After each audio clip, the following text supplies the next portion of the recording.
नमस्कार दोस्तों, cube classes पे आप सभी लोगों का स्वागत है। आज हम लोग सिंधु घाटी सभ्यता यानी इंडस वैली सिविलाइजेशन का पार्ट 2 पढ़ेंगे। इससे पहले हम लोगों ने पार्ट 1 में देखा है कि सिंधु घाटी सभ्यता कैसे प्रकाश में आई और इसके 2 स्थलों के बारे में हम लोगों ने बात करी थी, हड़प्पा और मोहनजोदड़ो। आज हम लोग इस पार्ट 2 में देखेंगे कि सिंधु घाटी सभ्यता में कृषि व्यवस्था कैसी थी, यहाँ का पशुपालन कैसे था, यहाँ के उद्योग धंधे कैसे थे, इन सब बातों को हम लोग करेंगे। दोस्तों हम लोग जो है आज इसमें पढ़ेंगे सिंधु घाटी सभ्यता का पार्ट 2।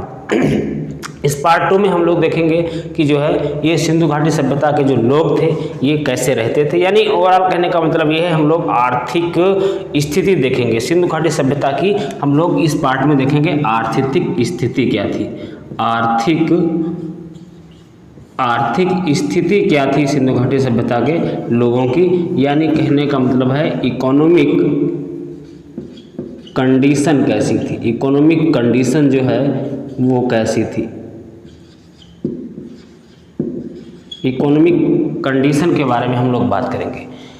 किसी भी सभ्यता या किसी भी संस्कृति या किसी भी देश की आर्थिक स्थिति को जानने के लिए ये जरूरी है कि उस देश में कृषि व्यवस्था कैसी थी, उस देश की जो है वो वहाँ का पशुपालन कैसे था, वहाँ के उद्योग धंधे कैसे थे, इन सब के बारे में जानना जरूरी रहता है। यही सब बातें हैं जो हमको उस देश की आर्थिक स्थिति यानी वहाँ की अर्थव्यवस्था के बारे में बताती हैं। ऐसे ही सिंधु घाटी सभ्यता जो हमारी एक सभ्यता थी, इसमें इसकी आर्थिक स्थिति कैसी थी, इसके बारे में जो है हमको जानना है। तो इसके बारे में जानने के लिए हमको ये पता होना चाहिए कि यहाँ की जो कृषि व्यवस्था थी, यानी यहाँ की जो कृषि व्यवस्था थी, ये कृषि व्यवस्था जो है कैसी थी, इसके बारे में हम लोग बात करेंगे। यानी एग्रीकल्चर सिस्टम यहाँ का कैसा था। दूसरा, यहाँ पर जो है वो पशुपालन, यहाँ का जो पशुपालन व्यवस्था थी, ये पशुपालन व्यवस्था सिंधु घाटी सभ्यता की कैसी थी, इसको हम लोग जान लेंगे। और साथ ही साथ क्या है, इसमें हम लोग ये जान लेंगे कि यहाँ पर जो व्यापार होता था, सिंधु घाटी सभ्यता के लोग जो है वो व्यापार कैसे करते थे, है ना। और यहाँ पे कुछ उद्योग जो थे वो उद्योगों में कैसे जो है व्यापार होता था। इन सब की बात हम लोग करेंगे और यही सब बातें जब कर लेंगे तो हमको ये पता हो जाएगा कि सिंधु घाटी सभ्यता की जो है आर्थिक स्थिति कैसी थी। तो हम एक एक को जो है यहाँ पे समझने की कोशिश करेंगे। तो सबसे पहले हम लोग पढ़ेंगे इस सिंधु घाटी सभ्यता की आर्थिक स्थिति को जानने के लिए सबसे पहले हम लोग इसमें क्या पढ़ेंगे, सबसे पहले हम लोग इसमें पढ़ेंगे यहाँ की कृषि व्यवस्था कैसी थी। सिंधु घाटी सभ्यता की हम लोग सबसे पहले पढ़ेंगे सिंधु घाटी सभ्यता की कृषि व्यवस्था जो है सिंधु घाटी सभ्यता की जो कृषि व्यवस्था है ये कैसी थी। तो आप लोगों को एक बात हम लोगों ने जो है पहली क्लास में देख ली थी कि सिंधु घाटी सभ्यता जो है ये सिंधु नदी के आसपास जो है विकसित एक सभ्यता थी। सिंधु नदी के आसपास विकसित एक सभ्यता थी और इस सभ्यता में हम लोगों ने 2 स्थलों को पढ़ा था। इन सभ्यता के हम लोगों ने 2 स्थलों को पढ़ा था। ये हम लोग देखते हैं इधर ये वाला जो एरिया है ये पूरा पाकिस्तान का क्षेत्र है और ये अफ़गानिस्तान का एरिया है। यहाँ तिब्बत के मानसरोवर से एक जो है नदी ऐसे निकलती है, ऐसे इस नदी को हम लोग बोलते हैं सिंधु नदी। और सिंधु नदी के आसपास जो है ये इसकी तमाम जो है सहायक नदियां हैं, जिसमें से हम लोग जो है झेलम, चेनाब, रावी, सतलज, ये सब इसकी हम लोग सहायक नदियां पढ़ते हैं। यानी कहने का मतलब ये है कि सिंधु और इसकी सहायक नदियों के इस क्षेत्र में प्रवाह के कारण ये पूरा का पूरा जो क्षेत्र था, ये पूरा का पूरा जो क्षेत्र था वो नमी युक्त हुआ करता था। ये पूरा का पूरा क्षेत्र जो है वो नमी युक्त हुआ करता था। नहीं, इस क्षेत्र की मृदा में जो है वो अधिक मात्रा में नमी रहती थी और इन नदियों के द्वारा जो है लाई गई जो गाद थी, जिसके कारण इस क्षेत्र की जो मिट्टी हुआ करती थी वो अधिक उपजाऊ हुआ करती थी। यानी उर्वरा युक्त इस क्षेत्र की जो है मिट्टी हुआ करती थी, उर्वरा युक्त इस क्षेत्र की मिट्टी हुआ करती थी। और जिसका परिणाम क्या हुआ करता था, इस क्षेत्र में जो फसलें हुआ करती थी, इस क्षेत्र में जो फसलें हुआ करती थी वो बड़े व्यापक स्तर पे जो है वो पैदा हुआ करती थी। इसमें इस सिंधु घाटी सभ्यता के समय में इस क्षेत्र में जो प्रमुख फसलें थी उनमें 2 प्रमुख फसलें थी जो हमारे एग्जाम में आती हैं। एक थी जौ और दूसरी थी गेहूँ। यानी सिंधु घाटी सभ्यता के जो लोग थे वो जौ और गेहूं को जो है मुख्य फसल के तौर पे जो है यहाँ पर उपज करते थे, यानी उपज होती थी। तो अगर आपसे पूछा जाए कि सिंधु घाटी सभ्यता के जो लोग थे इनकी प्रमुख फसल क्या थी, तो हम लोग बताएंगे प्रमुख फसल जो है वो जौ और गेहूं हुआ करती थी। अगर ये दोनों ऑप्शन में आपको दिख जाएं तो आप जो है जौ को टिक करोगे। तो हम लोगों ने देखा कि सिंधु घाटी सभ्यता के जो लोग थे जो सिंधु नदी के आसपास जो है बसे हुए थे, इनके द्वारा जो प्रमुख रूप से खेती की जाती थी वो जौ और गेहूं की खेती की जाती थी। इसमें कुछ अन्य फसलें इस सभ्यता में भी देखने को मिली हैं, कुछ अन्य फसलें भी यहाँ के लोग जो है वो किया करते थे। अन्य फसलों में कौन कौन सी फसलें थी, जिसमें एक प्रमुख फसल कपास, यानी कपास जो खेती है, कपास जो फसल है, ये माना जाता है कि ये प्रथम साक्ष्य, यानी कपास के जो प्रथम साक्ष्य हैं, कपास के जो प्रथम साक्ष्य हैं ये कहाँ से हमको मिले हैं, तो कपास के प्रथम साक्ष्य जो हमको सिंधु घाटी सभ्यता से मिले हैं। तो कपास के प्रथम जो साक्ष्य हैं वो सिंधु घाटी सभ्यता से हमको मिले हैं। तो सिंधु घाटी सभ्यता में आपको ये याद रखना है कि जौ और गेहूं प्रमुखतः फसल हुआ करती थी, कपास भी जो है इसी सभ्यता में जो है प्रकाश में आई। तो ये हम लोगों ने देख लिया है कि सिंधु घाटी सभ्यता में जो कृषि व्यवस्था थी वो कैसी थी, बड़ी उन्नत कृषि व्यवस्था थी, नदियों की बहुलता थी, जिस कारण से इस क्षेत्र में जो है वो कृषि व्यापक स्तर पर होती थी। यहाँ से क्वेश्चन आपसे केवल एक पूछा जाता है, वो यही है कि सिंधु घाटी सभ्यता के लोग जो है प्रमुखतः किस फसल को उपजाते थे, तो फसल थी गेहूं और जौ, है ना। इतनी बात हम लोगों ने यहाँ पे देख ली। और इस समय जो कृषि में यहाँ पर कृषि करने में जो यंत्रों का प्रयोग होता था, जो औजारों का प्रयोग होता था, तो कृषि यंत्र की अगर हम लोग बात करें, एक चीज़ यहाँ पर और देख लेंगे कि जो कृषि यंत्र हुआ करते थे इस समय, तो इतना ज़्यादा यंत्रों का जो है कुछ था नहीं, लेकिन यहाँ पर जो औजार प्रयोग होते थे, कृषि में जो औजार प्रयोग होते थे वो औजार काहे के बने हुए होते थे, तो वो कांसे के औजार बने हुए थे, यानी कांस्य धातु का जो है प्रयोग किया जाता था। और कांस्य धातु के साथ साथ जो है पत्थर के भी औजार जो है कृषि के लिए जो है प्रयोग होते थे। तो सिंधु घाटी सभ्यता में जो लोग खेती करते थे, इस कृषि में किसके जो है औजार बनाए जाते थे, तो कांसे और पत्थर के औजार बनाए जाते थे। क्योंकि इस सभ्यता में सबसे ज़्यादा जो धातु प्रयोग में लाई गई है वो धातु कौन सी है, वो धातु कांसे की। तो हम लोगों ने यहाँ पे जो बातें देखी हैं उनमें प्रमुख रूप से ये देखा है कि सिंधु घाटी सभ्यता में कृषि व्यवस्था कैसी थी, तो बड़ी उन्नत कृषि व्यवस्था थी, जिसमें जो है गेहूं और जौ प्रमुख फसलें हुआ करती थी। तो ये हम लोगों ने जो है सिंधु घाटी सभ्यता की कृषि व्यवस्था को देख लिया है। अगला हम लोग जो इसका टॉपिक पढ़ेंगे वो पढ़ेंगे यहाँ का पशुपालन कैसे होता था, यानी सिंधु घाटी सभ्यता में पशुपालन कैसे होता था, ये हम लोग यहाँ पे देखेंगे। तो अगला हम लोग देखेंगे। तो आपको कृषि में सिर्फ इतना याद रखना है कि सिंधु घाटी सभ्यता के लोग जो है वो जौ और गेहूं को प्रमुख फसल के तौर पे जो है वो उपजाते थे। और दोनों की अगर बात की जाए, गेहूं और जौ में तुलना करी जाए, तो गेहूं को हम लोग जो है, जौ को हम लोग प्राथमिकता देंगे। अब हम लोग पढ़ेंगे सिंधु घाटी सभ्यता के लोग जो है ये पशुपालन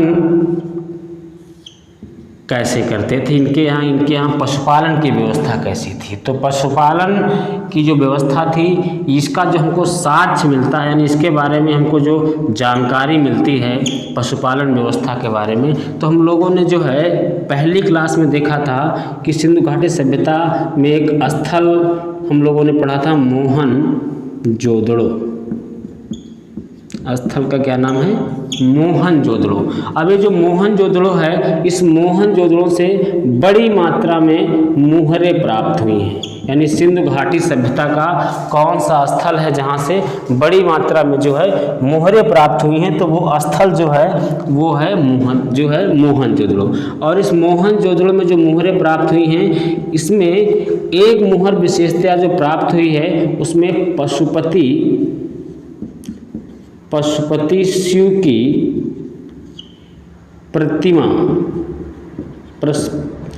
पशुपति शिव की जो है वो प्रतिमा प्राप्त हुई है। और इस प्रतिमा में कुछ हमको साक्ष्य देखने को मिलते हैं। ये ऐसी जो है प्रतिमा प्राप्त हुई है। इसके इस वाले हिस्से में जो है वो 3 मुख वाला एक व्यक्ति बैठा हुआ दिखाया गया है, और इस प्रतिमा के इस निचले वाले हिस्से में जो है, इस निचले वाले हिस्से में यहाँ पर हाथी, बाघ, भैंसा और गैंडा, ये कुछ जानवर अंकित हुए जो है हमको मिले हैं, जिससे ये प्रतीत होता है कि इस सभ्यता में ये जानवर जो है वो हुआ करते थे। अब हम लोग बात कर रहे हैं पशुपालन की। इस सिंधु घाटी सभ्यता में लोग जो किन पशुओं का जो है, किन पशुओं को पालते थे। तो यहाँ पे जो भैंसा हमको जो है, जो मोहनजोदड़ो की मोहर से जो पशुपति शिव की जो प्रतिमा अंकित वाली जो मोहर मिली है, यहाँ से भैंसा जो हमको मिला है, इससे ये प्रतीत होता है कि इस सभ्यता के जो लोग हैं वो पशुपालन में किन किन जो है पशुओं का पशुपालन करते होंगे। तो इसमें भैंस जो है, भैंस इस सभ्यता के लोग जो है भैंस को पशुपालन के रूप में लेते थे। साथ ही साथ जो है मोहनजोदड़ो से एक मोहर मिली है जिसमें बैल की, उस मोहर पे बैल की प्रतिमा है, यानी वृषण की प्रतिमा है। तो इस सभ्यता के लोग वहाँ से प्रतीत होता है कि बैल यानी वृषभ का जो है पालन करते थे। और अगर बैल इस सिंधु घाटी सभ्यता में था, इसका मतलब ये है कि इस सभ्यता के लोग जो है गाय का भी पालन करते थे, गाय को भी पालते थे। कुत्ता यहाँ का पालतू पशु था, है ना, कुत्ता यहाँ का जो है पालतू पशु हुआ करता था। और साथ ही साथ हाथी जो है हम लोग देख रहे हैं मोहनजोदड़ो से प्राप्त पशुपतिनाथ प्रतिमा वाली मोहर से हाथी के साथ मिले हैं। यानी सिंधु घाटी सभ्यता के जो लोग थे ये भैंस, बैल, गाय, कुत्ता और हाथी का जो है पालतू पशुओं के रूप में इनका अपने यहाँ पालन करते थे। और ये साक्ष्य हमको कहाँ से मिलते हैं? ये साक्ष्य हमको जो है मोहनजोदड़ो से प्राप्त मोहरों से मिलते हैं। तो पशुपालन व्यवस्था भी सिंधु घाटी सभ्यता की जो है अच्छी थी। यहाँ से क्वेश्चन कैसे आपके एग्जाम में आता है? तो यहाँ से क्वेश्चन आपके एग्जाम में केवल एक आता है, वो क्वेश्चन सिर्फ ये है, इन्हीं में से आपको ऑप्शन बना के देता है। तो आपको याद क्या रखना है, इस सभ्यता से जो घोड़े हैं, यानी घोड़े सिंधु घाटी सभ्यता में पशुपालन के तौर पे नहीं होते थे। यानी यहाँ के लोग जो है घोड़े को अपना पालतू पशु नहीं बनाते थे। बाकी भैंस, बैल, गाय, कुत्ता और हाथी को यहाँ के लोग जो है पशुपालन के तौर पे जो है रखते थे। तो ये आपको याद रखना है कि घोड़ा जो है वो सिंधु घाटी सभ्यता में एक पशुपालन के रूप में प्रयुक्त होने वाला पशु नहीं होता था। तो हम लोगों ने यहाँ पे देख लिया है कृषि व्यवस्था, दूसरा हम लोगों ने देख लिया है पशुपालन व्यवस्था। सिंधु घाटी सभ्यता के लोग जो है वो पशुपालन ऐसे करते थे, यानी इन पशुओं का जो है अपने यहाँ पालन किया करते थे। तो ये हम लोगों ने पशुपालन व्यवस्था को समझ लिया है। अगली बात हम लोग जो करेंगे इसमें, अगली बात करेंगे यहाँ के उद्योग धंधे कैसे थे, यानी यहाँ के व्यापार कैसा था। तो सिंधु घाटी सभ्यता की आर्थिक स्थिति को जानने का जो तीसरा जरिया हम लोग यहाँ पे पढ़ने जा रहे हैं वो व्यापार देखेंगे, कैसे यहाँ के लोग कैसे व्यापार करते थे, यानी ट्रेड यहाँ का जो है वो कैसा था। इस सभ्यता के लोग जो है व्यापार कैसे करते थे। तो व्यापार की जब हम लोग बात करते हैं, जब लोग व्यापार की बात करते हैं तो सिंधु घाटी सभ्यता के लोग जो हैं वो सबसे ज़्यादा जो व्यापार करते थे वो धातुओं का व्यापार करते थे। सिंधु घाटी सभ्यता के लोग जो है सबसे ज़्यादा व्यापार किसका करते थे? धातुओं का करते थे। और धातुओं में कौन सी धातु का सबसे ज़्यादा व्यापार होता था? तो कांसे का जो है वो सबसे ज़्यादा व्यापार होता था। कांसे का सबसे ज़्यादा व्यापार होता था। और जो कांसा, जो कि इस सभ्यता में हम सभी को पता है कि कांसा जो है वो सबसे ज़्यादा हुआ करता था, तो कांसे का व्यापार सबसे ज़्यादा हुआ करता था। और जो कांसा है ये 2 धातुओं से मिलकर बनता था। जो कांसा है ये 2 धातुओं से मिलकर बनता था।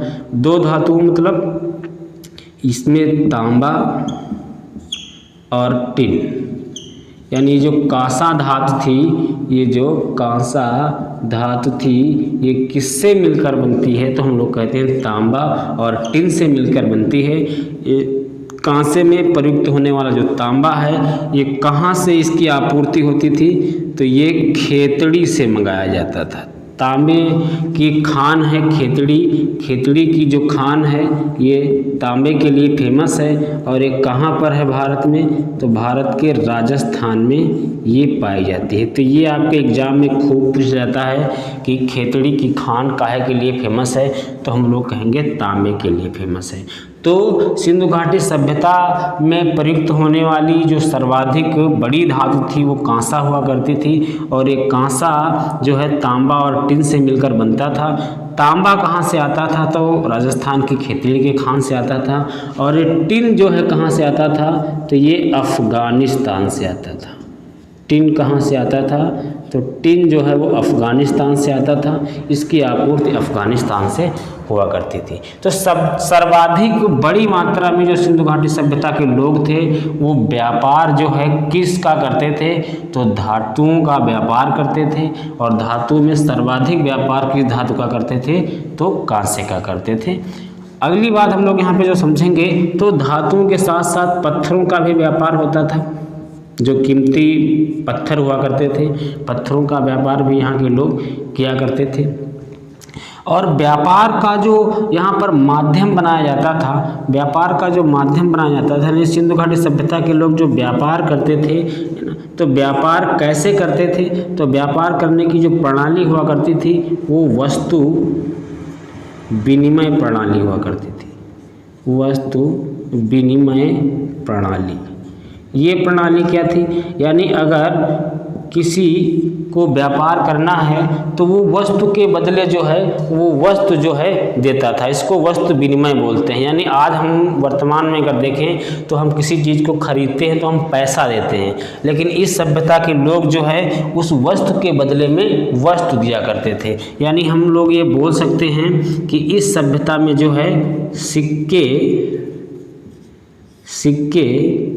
व्यापार का, इस सभ्यता में सिक्के व्यापार का माध्यम नहीं थे। और ये आपके एग्जाम में आता है, सिक्के व्यापार का माध्यम नहीं थे, व्यापार का माध्यम नहीं थे।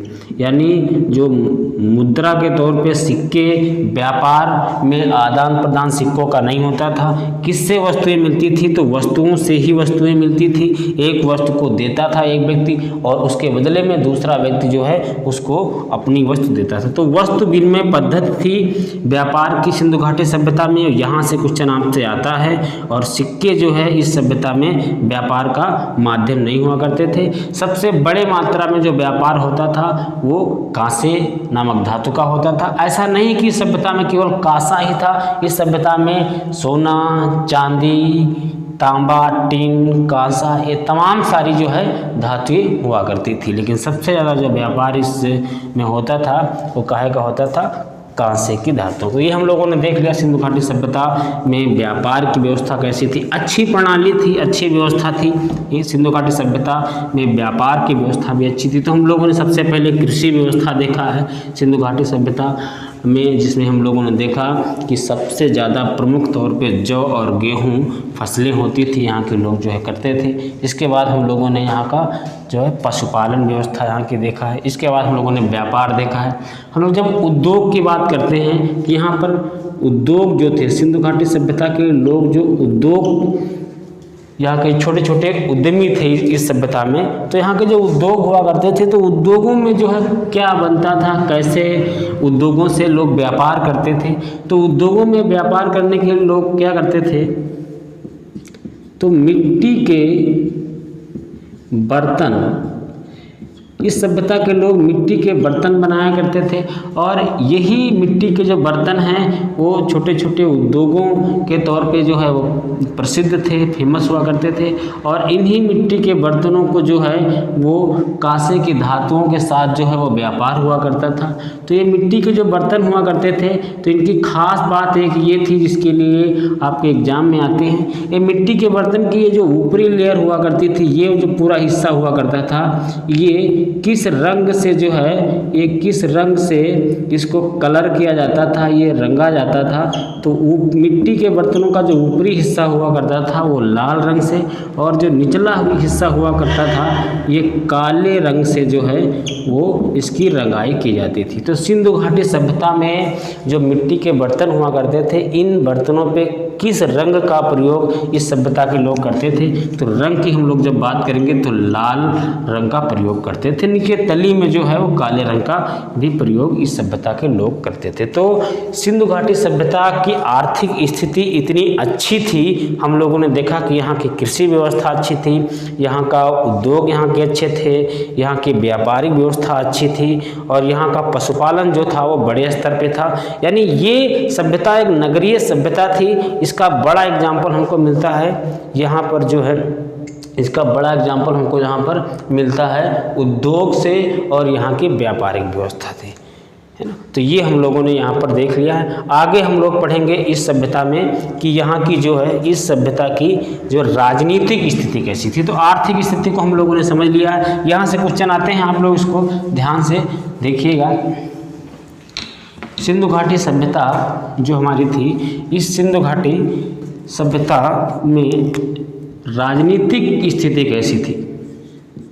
अगला हम लोग पढ़ेंगे राजनीतिक स्थिति। सिंधु घाटी सभ्यता की राजनीतिक स्थिति कैसी थी, इसके बारे में हम लोग बात करेंगे। यानी पॉलिटिकल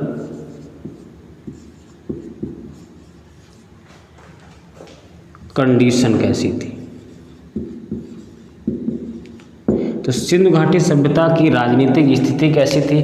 तो जैसे हम लोगों ने सिंधु घाटी सभ्यता की जो है आर्थिक स्थिति कैसी थी, इसको हम लोगों ने जाना है कि सिंधु घाटी सभ्यता के लोग जो है वो कृषि कैसे करते थे, वो पशुपालन कैसे करते थे, वो व्यापार कैसे करते थे, वो उद्योग कैसे करते थे। तो उसमें हम लोगों ने देखा कि सिंधु घाटी सभ्यता के लोग बड़े स्तर पर अच्छी फसलें उगाते थे, बड़े स्तर पर पशुपालन करते थे, बड़े स्तर पर व्यापार करते थे, और एक अच्छे जो है वो उद्यमी की तरह उद्योग धंधे भी चलाते थे। तो यानी आर्थिक स्थिति जो है वो सिंधु घाटी सभ्यता की अच्छी थी। उसी प्रकार यहाँ की राजनीतिक स्थिति कैसी थी, तो इसको जानने के लिए हम लोग दो बातें यहाँ पे जानेंगे कि यहाँ का जो धार्मिक जीवन था, इस सभ्यता का जो धार्मिक जीवन था, यानी ये कैसा था। तो सिंधु घाटी सभ्यता का धार्मिक जीवन, लोग किस धर्म को मानते थे, यहाँ पे धार्मिक विचारधारा कैसी थी इस सभ्यता की, ये हम लोग जान लेंगे।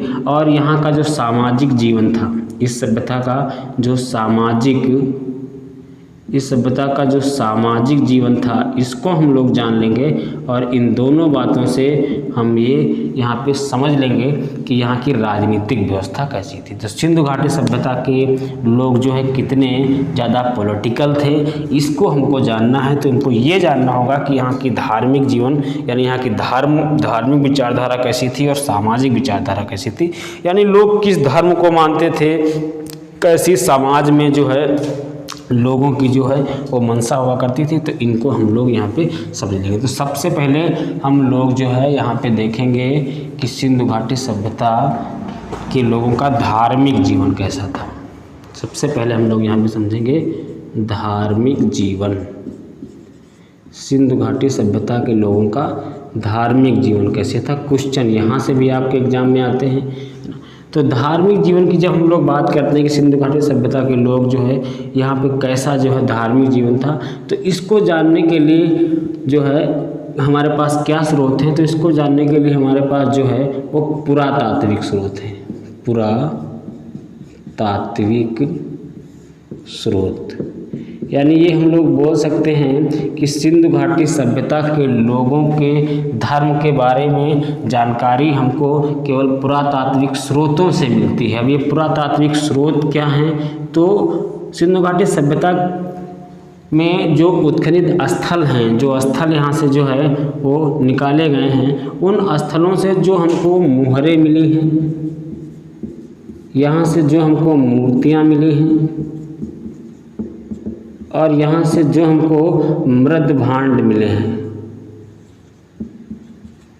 ये सारे जो हैं यानी मोहरें, मूर्तियाँ, मृद भांड, इनको हम लोग क्या बोलते हैं, पुरातात्विक स्रोत, यानी उत्खनन करने के बाद हमको ये प्राप्त हुई हैं और इन्हीं से हमको कुछ संकेत मिलते हैं कि इस सिंधु घाटी सभ्यता के जो लोग थे वो किस धार्मिक विचारधारा के हुआ करते थे। इनमें हम लोगों ने देखा कि मोहनजोदड़ो से जो है वो बड़े स्तर पर जो मोहरें मिली हैं, मोहनजोदड़ो से बड़े स्तर पर मोहरें मिली हैं। तो ये जो बड़े स्तर पर मोहनजोदड़ो से मोहरें मिली हैं, तो मोहनजोदड़ो में एक मोहर हम लोगों ने पढ़ी है पशुपति शिव की प्रतिमा वाली मोहर।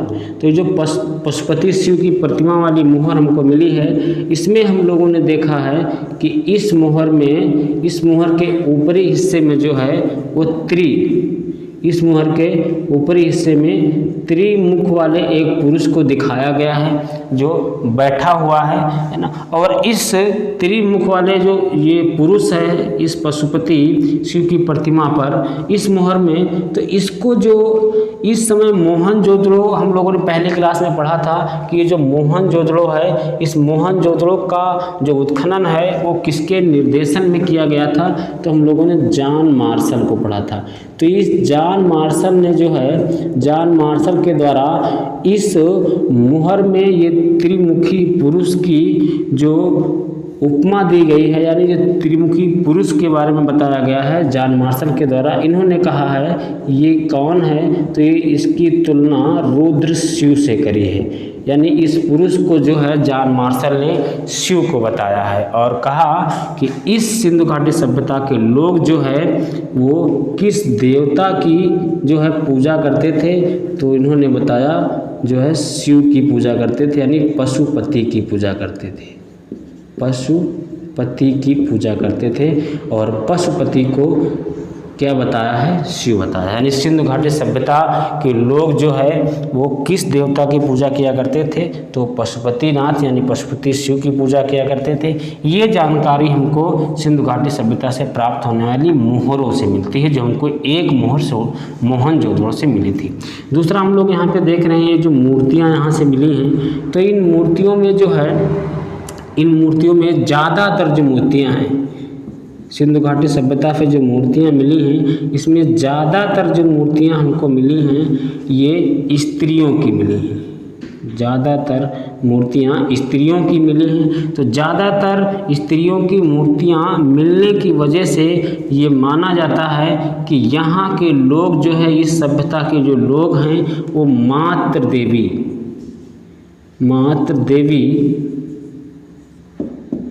के उपासक रहे होंगे, मातृ देवी के उपासक रहे होंगे। यानी सिंधु घाटी सभ्यता के लोग जो है किस देवता की पूजा किया करते थे, तो पशुपति महाराज की यानी शिव की पूजा, और किस देवी की पूजा किया करते थे, तो ये मातृ देवी के उपासक थे, मातृ देवी की जो है वो पूजा किया करते थे। तो ये हम लोगों ने देख लिया है सिंधु घाटी सभ्यता में जो धार्मिक जीवन था, ये धार्मिक जीवन में लोग देवी के रूप में मातृ शक्ति को मानते थे। यानी यहाँ से प्राप्त जो मूर्तियाँ मिली हैं, इन मूर्तियों पे ज़्यादातर जो है वो चित्रांकन, जो चित्रण है वो स्त्रियों का था, जिस कारण से यहाँ के लोग जो है मातृ शक्ति को अपना उपासक मानते थे। और इस पूरी सभ्यता को जो है वो मातृ सत्तात्मक सभ्यता, मातृ सत्तात्मक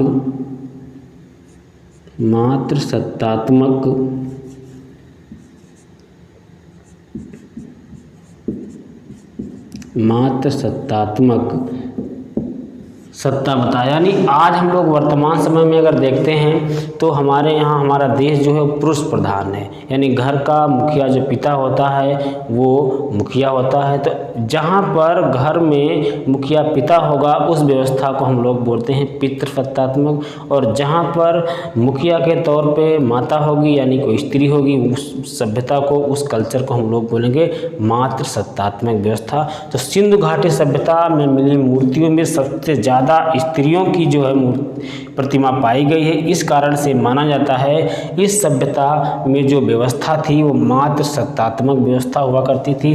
तो सिंधु घाटी सभ्यता कैसी थी, तो मात्र सत्तात्मक थी। ये पॉइंट आपके एग्जाम में आता है। और इस सभ्यता के लोग जो है किसके उपासक थे, तो मात्र देवी के उपासक थे। और किस देवता की पूजा होती थी, तो पशुपति जो है शिव की पूजा होती थी। तो ये था धार्मिक जीवन सिंधु घाटी सभ्यता का। हम लोग एक लाइन में समझ लेंगे।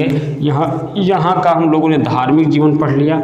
आगे हम लोग इसमें देख लेंगे यहाँ का जो सामाजिक जीवन था, यहाँ का सामाजिक जो जीवन था सिंधु घाटी सभ्यता का, जो सामाजिक जीवन था वो कैसा हुआ करता था। तो सामाजिक जीवन में जो है लोग उद्योग धंधे व्यापार किया करते थे। साथ ही साथ इस सभ्यता के जो लोग थे वो अपने जो है सिंधु नदी के आसपास के एरिया में अच्छी मात्रा में खेती किया करते थे। और इस सिंधु घाटी सभ्यता में जो सामाजिक जीवन था वो मात्र सत्तात्मक था, यानी घर की माता जो है वो प्रधान हुआ करती थी। तो ये हम लोगों ने देखा कि सिंधु घाटी सभ्यता की जो है वो आर्थिक स्थिति कैसी थी, बेस्ट बेटर थी। हम लोगों ने देखा सिंधु घाटी सभ्यता में जो है वो राजनीतिक स्थिति कैसी थी। तो राजनीतिक स्थिति यानी यहाँ की जो लोग थे वो धार्मिक जीवन के तौर पे जो है ये सारी बातें हम लोगों ने पढ़ी। और सामाजिक जीवन यहाँ का जो है वो तुलनात्मक रूप से संतुलित था, सही था, मात्र सत्तात्मक व्यवस्था थी। ये हम लोगों ने जो है सिंधु घाटी सभ्यता में इतनी सारी बातें देखी हैं। बची कुछ बातें हैं। कुछ बातों का मतलब क्या, इस सभ्यता में जो उत्खनन स्थल हैं जिसमें से हम लोगों ने पहली क्लास में केवल मोहनजोदड़ो और हड़प्पा के बारे में जाना था। अभी हम लोग इसके बारे में 6-7 स्थल हैं जहाँ से क्वेश्चन आते हैं, उनको हम लोग अगली क्लास में कवर कर लेंगे। और इस तरीके से जो है ये सिंधु घाटी सभ्यता पूरी तरीके से समाप्त हो जाएगी। आने वाली क्लास जो इसकी सिंधु घाटी सभ्यता की पार्ट 3 होगी उसमें लगभग में बातें जो है वो क्लियर हो जाएंगी। इसके बाद ये टॉपिक आपका क्लियर हो जाएगा, आने वाले एग्जामों में आपके लिए बड़ा ही उपयोगी साबित होगा। धन्यवाद, नमस्कार दोस्तों।